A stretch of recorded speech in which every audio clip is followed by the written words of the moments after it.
Mm. Hershey's Champurrado. Okay na. Masarap magchampurado ngayon dahil maulan. Walang pasok ang mga bata. At ang masarap sa champurado, ang ginamit natin ay Hershey's chocolate na nabibili sa mga bakery supply dito sa ating bayan. Kain na, champurado. Wawawi. Eto na guys, ang ating finished product ng special champurrado. Ulitin ko, Hershey's chocolate ang ginamit natin.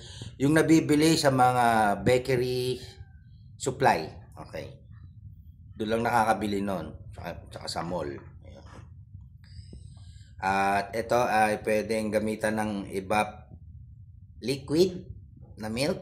Ito ang ginamit natin ngayon ay powdered Alaska. Okay, kain na!